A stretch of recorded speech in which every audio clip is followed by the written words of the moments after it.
जैसी करनी वैसी भरनी। यह कहानी का शीर्षक आपने काफ़ी बार सुना होगा। आज इसी शीर्षक के माध्यम से मैं एक ऐसी कहानी आपको सुनाने जा रही हूँ जो लगभग हर घर में दोहराई जाती है। शायद ये आपको अपनी लगे। अगर अच्छी लगी तो आप आगे मुझे प्रोत्साहित करिएगा।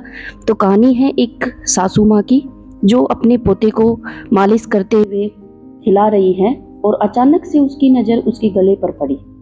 वह गुस्से से चीख पड़ी, बहू, ओ बहू, कहाँ मर गई? अरे मुन्ने के गले की चेन कहाँ गई? आंगन में पड़े ढेर सारे झूठे बर्तनों को साफ करती बहू के हाथ रुक गई। उसने जल्दी से नल खोलकर हाथ धोया और फिर दौड़ी हुई आई। बोली, माँ जी, कल मुन्ने के हाथ में फंसकर चेन टूट गई थी। इसके पापा से सुनार के यहाँ भेज कर बनवा दूंगी। बड़ी आई बनवाने वाली। तेरी माँ से इतना भी नहीं हुआ कि कम से कम मुन्ने को तो कायदे की चीज देते। अरे उन कंगालों ने तुझे कुछ नहीं दिया है मेरे बेटे, और मैंने तो अपने खोटे भाग्य पर संतोष कर लिया। पर यह मुन्ना बड़ा होकर यह भी उन भिखमंगों पर शर्मिंदा होगा। दे मुझे यह चेन, इसे बेचकर दूसरी बनवा दूंगी। मुन्ना राजा को बहू आंचल से खोलकर अपनी सांस की चेन दे ही रही थी कि तभी दरवाजे जोर की दस्तक हुई।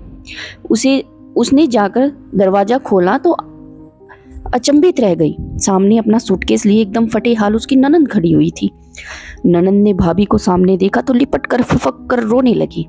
भाभी, माँ ने सचिन के जन्म पर जो सामान भेजा था, अब यह सचिन उस ननंद का बेटा है जो अभी फिलहाल हुआ था, और उसके जन्म पर कुछ उनके घर वालों ने सामान दिया था, तो उसके फिराक में उसके घर वालों ने, ननंद के घर वालों ने उसे कुछ कहकर भेजा है जो इस प्रकार है।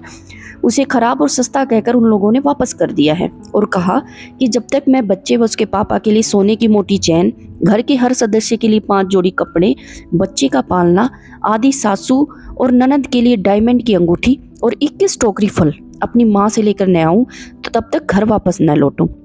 भाभी, अब तुम ही मेरा सहारा हो। भैया से कहकर तुम ही कुछ कर सकती हो।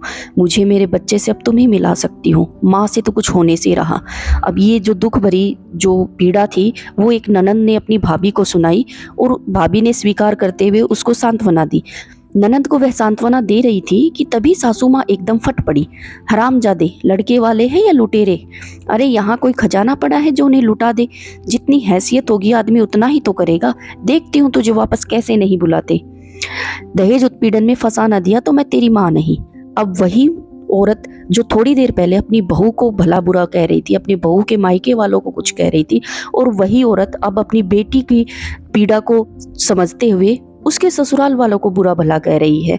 जो अभी थोड़ी देर पहले अपनी बहू को सुना रही थी, अब वो उसी शब्दों को पलटते हुए अपनी बेटी के लिए सांत्वना में प्रकट कर रही है। तो यही है, जैसी करनी वैसी भरनी। उसने अपनी बहू को सुनाया तो आज उसकी बेटी सुन रही है, और ये एक हर घर की कहानी है। तो इस तरह मेरी ऐसी रोचक कहानियों के साथ आप जुड़े रहिए। मेरे चैनल को सब्सक्राइब कीजिए ताकि मैं आगे ऐसी नई नई कहानियाँ आपके सामने प्रस्तुत करती रहूँ। धन्यवाद।